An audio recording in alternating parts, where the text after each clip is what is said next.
The Blue Jackets have their guy in Dean Evason, but what do we need to know about the new head coach of the Blue Jackets? And I figured let's get Locked on Wild in to have an opinion, because who better to ask? So that's what we're doing on today's special Squadcast episode of Locked on Blue Jackets.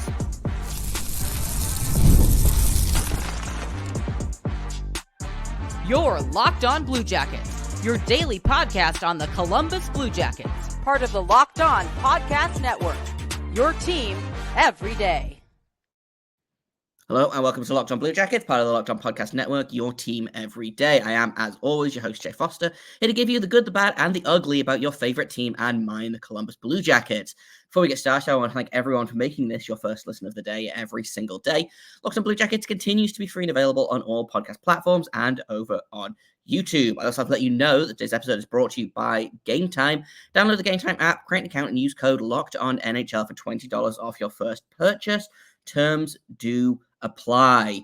Like I said at the top of the show, it's a Squadcast because Blue Jackets have a new coach. So who better to come and talk about the new coach than the guy who covered him when he was the old coach? So we've got Seth Toupal of Locked on Wild here, and we'll just go ahead and bring him into the studio. It's been a million years since Locked on Blue Jackets and Locked on Wild has done a crossover, and I feel like we should do more of them because we are expansion buddies.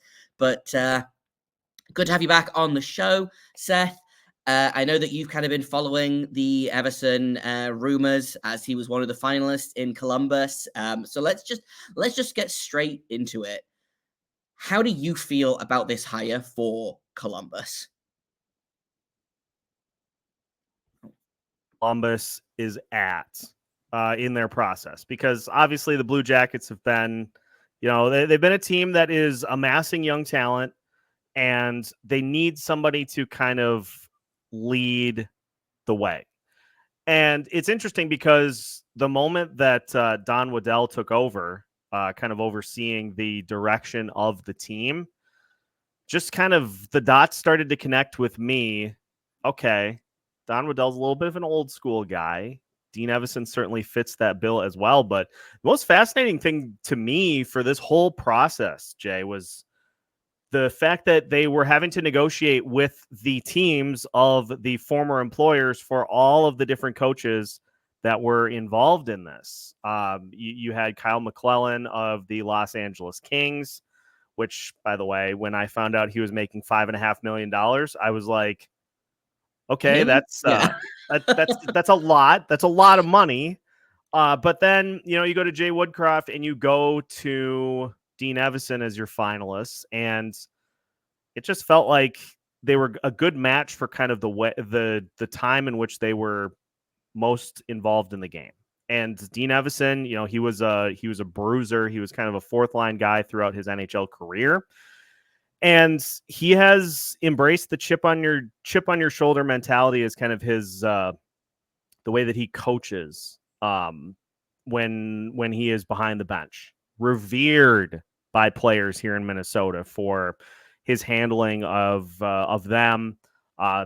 Pretty much everybody here loved him, and so a good players coach, but a guy that I think if you look at the way the NHL is going, with putting more and more emphasis on speed and skill, kind of running antithesis to that, with an emphasis on physicality and trying to play a style that slows and wears down your opponent.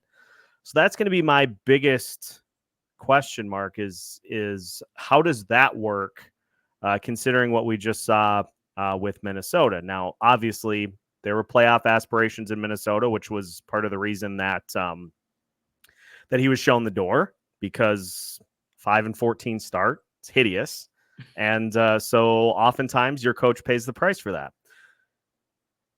And you and I think you hit it right on the head with before we hit record as to kind of the process of this. Is I feel like Dean is a good fit to bring direction to this team and to kind of to get them on the right path. But beyond that, it may be that a couple years down the road, Columbus is looking for the guy to really get them there. He can get them in the right direction, but I don't know if Dean is the right guy to get them to the ultimate goal.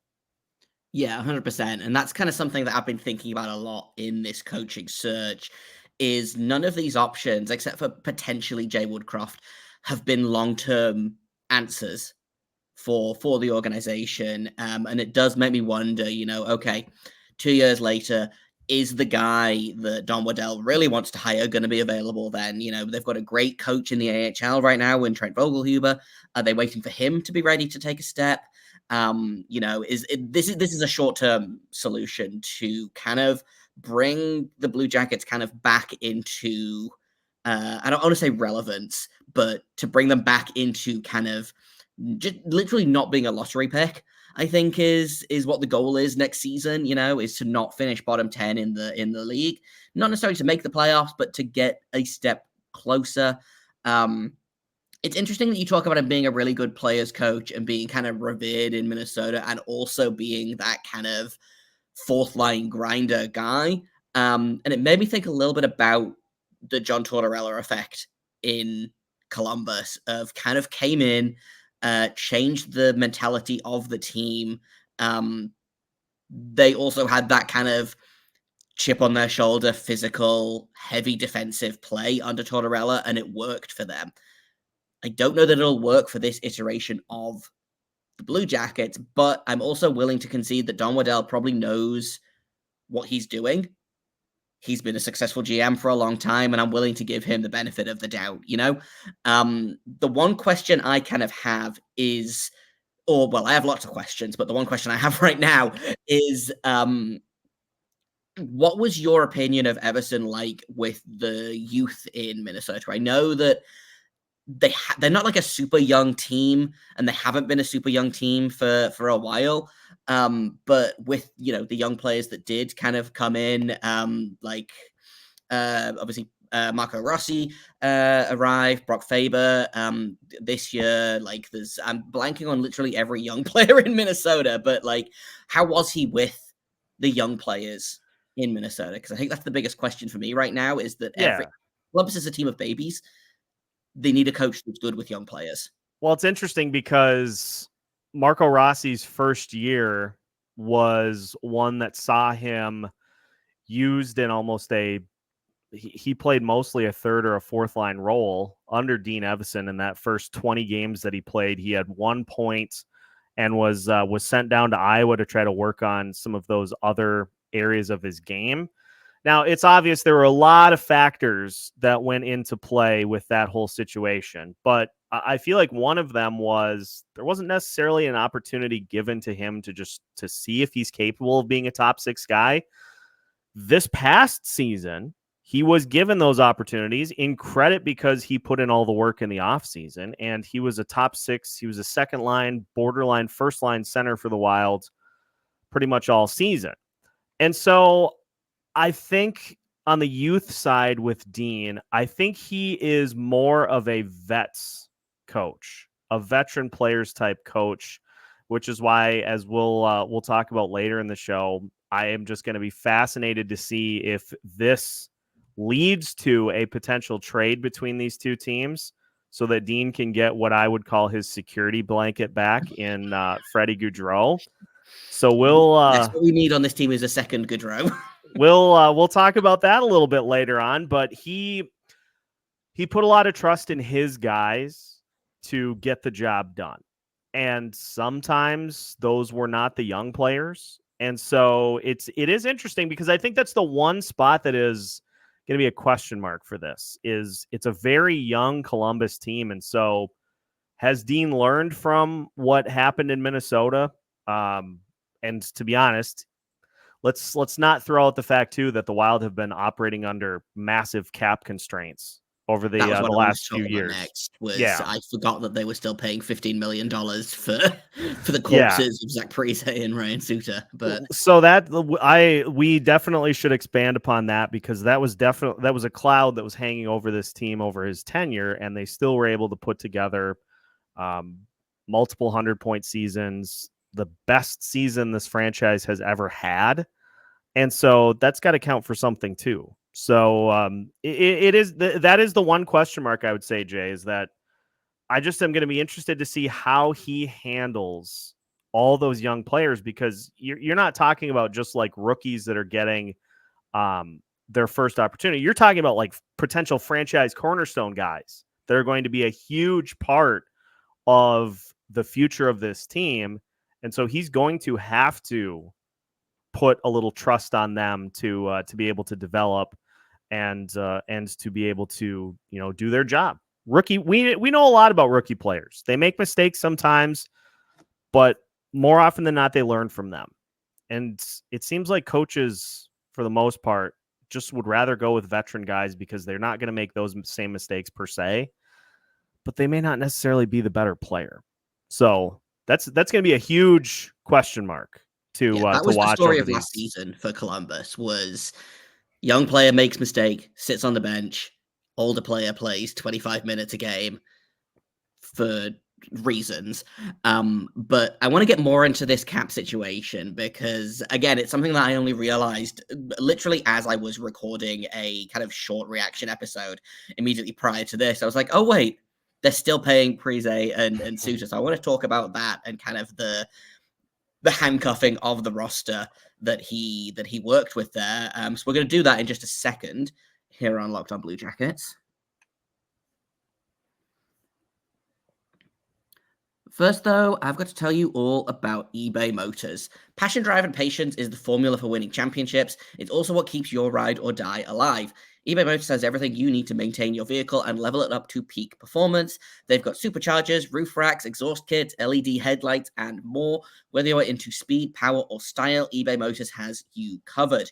They've got over 122 million parts for your number one ride or die, so you're always going to find exactly what you're looking for. And with eBay Guaranteed Fit, your part is guaranteed to fit your ride every single time, or you're going to get your money back, because with eBay Motors, you're burning rubber, not cash. They've got all the parts you need at the prices you want, so it's easy to make your car the MVP and bring home those huge wins. Keep your ride or die alive at ebaymotors.com. Eligible items only. Exclusions apply. eBay Guaranteed Fit is only available to U.S. customers.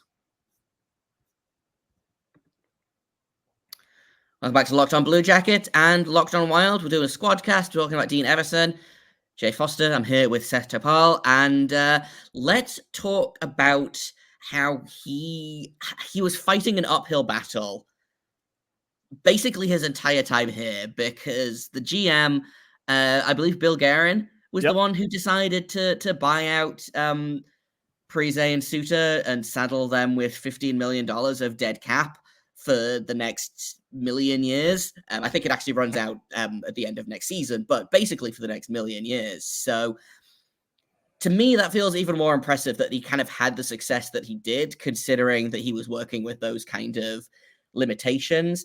And this is not me throwing shade at the Wild roster necessarily, but it feels like a team that had success because they were more than the sum of their parts. Obviously, Kaprizov is a rock star. I like Jared Spurgeon a whole lot. Brock Faber is, again, I think, going to be a star in this league. Shaky goaltending, followed by really great goaltending, followed by shaky goaltending. Like, is Dean Evason one of those coaches that you think can get more out of a team than individual players necessarily? I think that's the fantastic question, because I think what we saw was Dean devise a system. That's another thing to kind of add into the mix here in learning about Dean Evason, is he's a system guy. He's got a pretty set system that he runs, and if it's working, you don't see a ton of changes. If you get beat one particular night, reset and move on to the next day.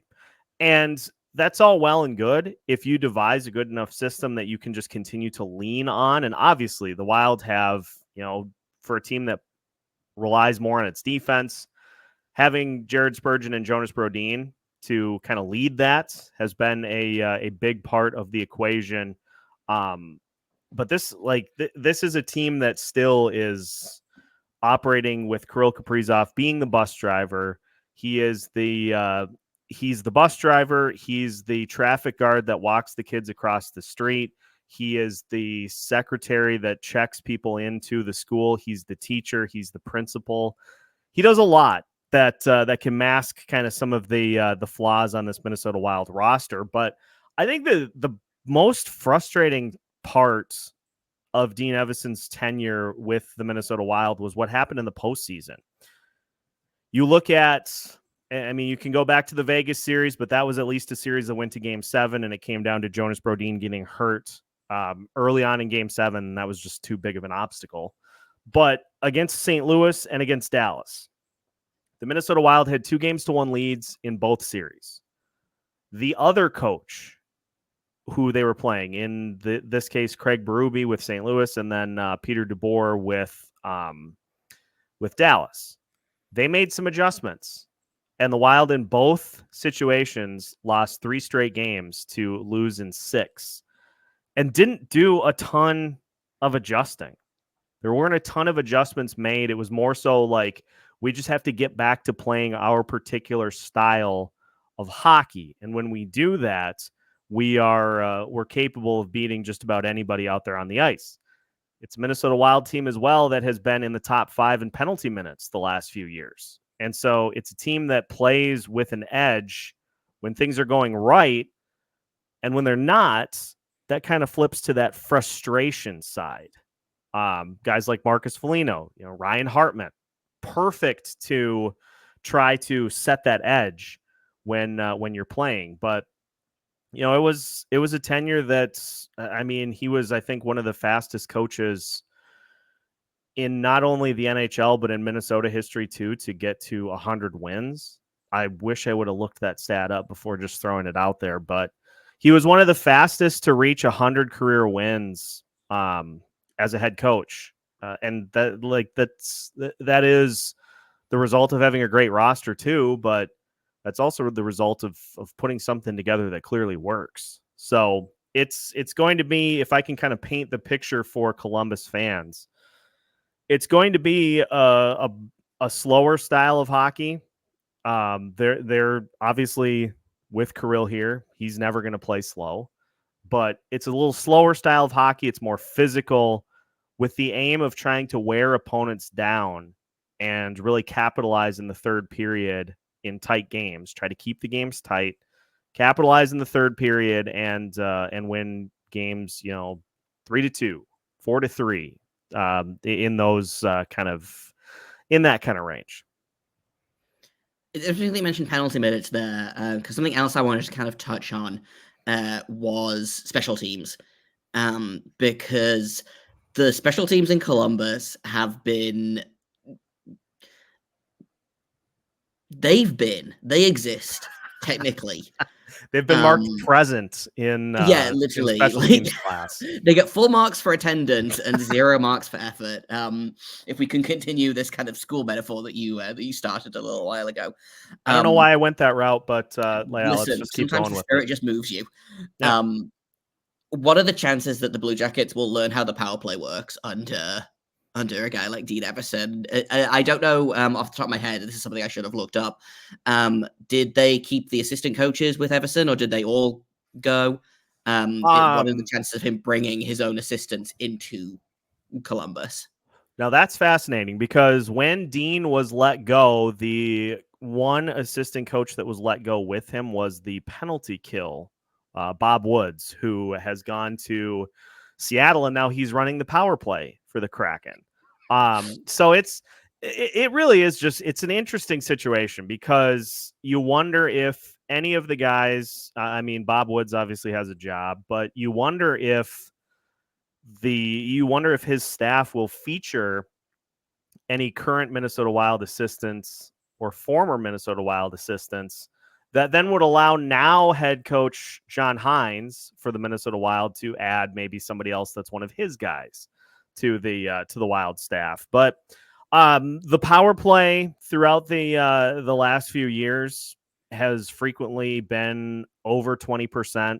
It has been top half, borderlining on top 10. I think one time you don't know 10. What Blue Jackets fans would do for top 16 power play. Yeah.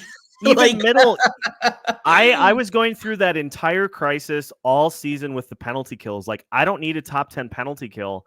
I'll take I'll I take needed to be 15th. competent. Yeah, That's I all I'm need it asking to. for. I need it to not be abysmally, like, historically bad. Yeah. And so it'll be interesting because that was, I think, one of the things that Dean had his assistants for. So I don't know how much impact or say he had in particular on the special teams units, but he definitely paid the price the year he was let go. He definitely paid the price for bad special teams and bad goaltending.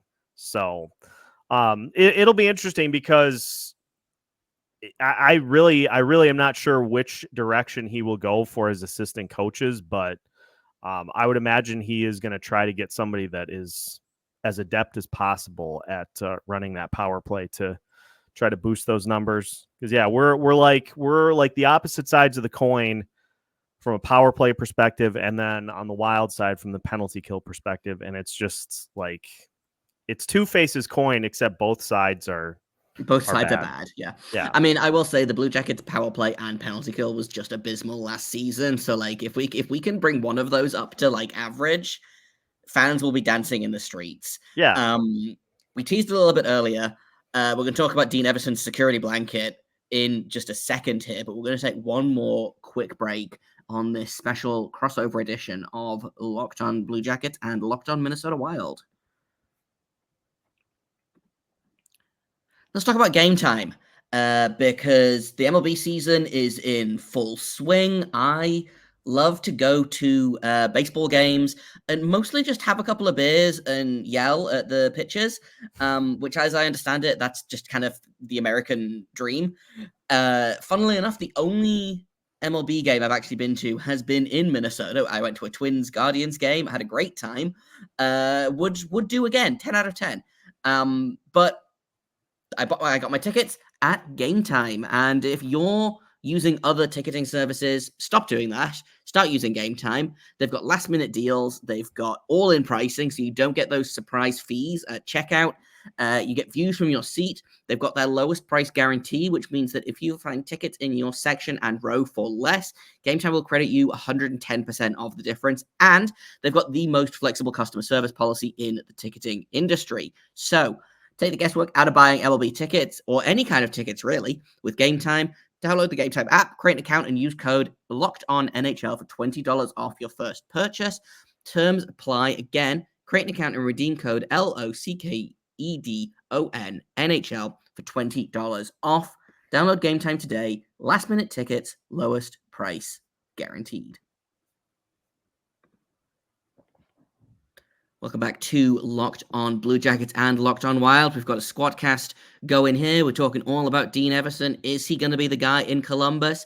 Will he bring the playoffs to Columbus? Will he bring Freddie Gaudreau to Columbus? Which is, I mean, having another Gaudreau is, I feel like you having the Gaudreau monopoly would be very funny. I don't know how I feel about bringing Freddie Gaudreau specifically, just based on how many times I've seen you tweet his name, followed by several several emojis that I don't know that we're allowed to mention on this family-friendly show. So, how happy would you be if Freddie Gaudreau followed Dean Evason to Columbus? I would be ready to build a statue of Bill Guerin outside XL Energy Center for making that happen. But the reason this is intriguing to me is because there were whispers, there were smoke signals about a potential Patrik Laine to Minnesota trade. And I remember Michael Russo looking at that and saying, well, the Wild really can't because of all these contracts that they have on the books that are not as movable. The situation for Freddie Gaudreau is this. When Dean Evason was head coach, Freddie was his go-to center for, face-offs late in games. He was the shootout specialist for the Minnesota Wild over the last couple of seasons. But that just goes beyond, like, Dean and Gaudreau have a history from their time in the Nashville organization when Dean was with the AHL team there. So they're obviously very familiar with each other. Freddie took the news that Dean had been let go very hard. And when John Hines took over the Minnesota Wilds, it's almost as if somebody sat him down for a meeting and said, okay, here are your center options. Who's going to be your go-to guy? And he's just like, Joel Eriksson Ek. Why do you not? Why are we having this conversation? Yeah. Why do you not go with the best center on the roster?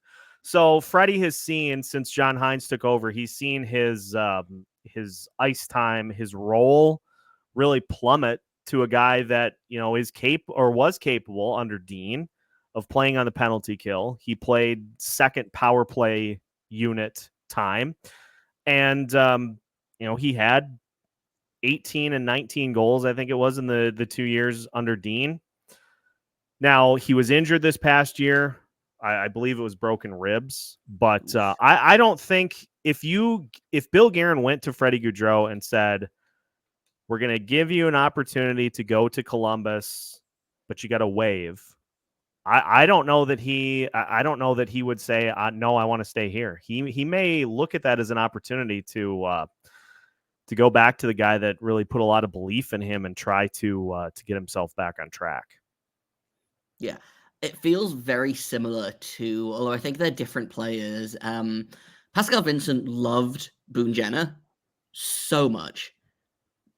Played him, again, 25 minutes a night, played him over the young developing centers on the team, despite the fact that Boone Jenner is not actually good at being a center. So I don't know that we necessarily need another situation like that.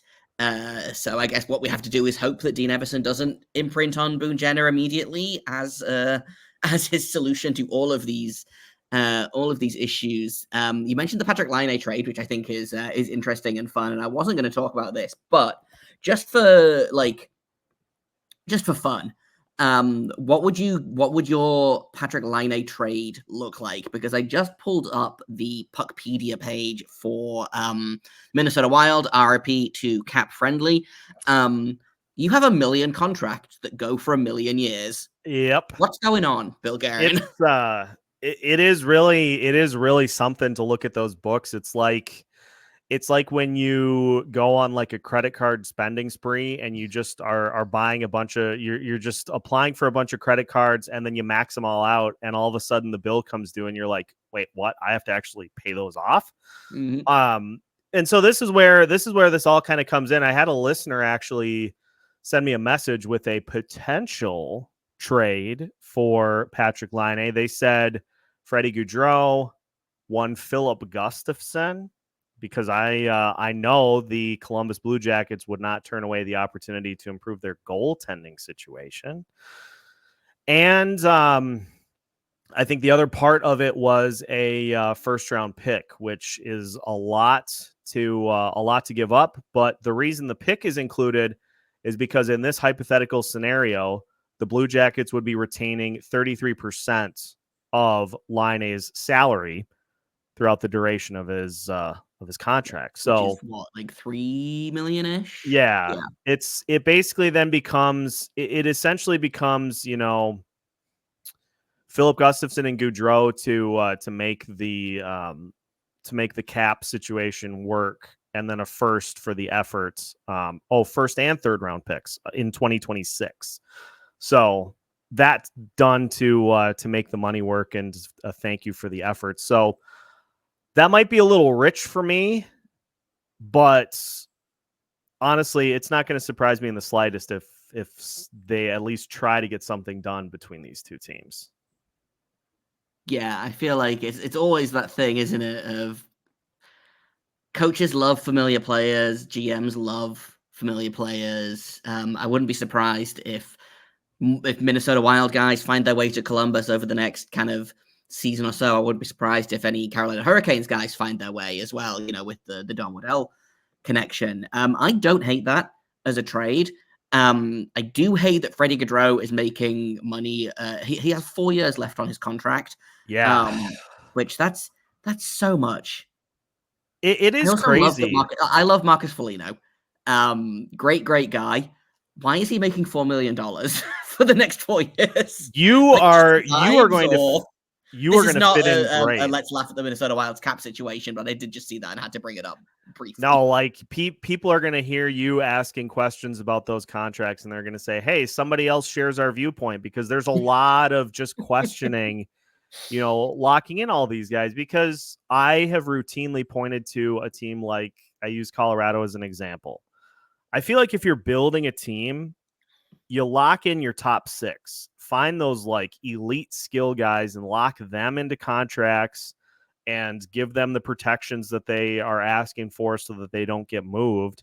And then you can go out and find guys to play bottom 6 roles, third or fourth line guys. You can go find those guys pretty much every offseason. But it feels like the Wild have just been kind of built in reverse. And some of that is due to the cap constraints. But we're reaching a point where now, with all of that dead cap money coming off the books next season, all of a sudden some of that money has been spent on these extensions, to where it's like, well, you could have spent, $10 million on a top line center or a top line wing. And now it's like, well, some of that's already been spoken for. So it is really just it's a situation that is kind of infuriating, but is also really close to potentially being fixed too. That's the craziest part about this is You're I so didn't close to being free of this dead cap is the thing.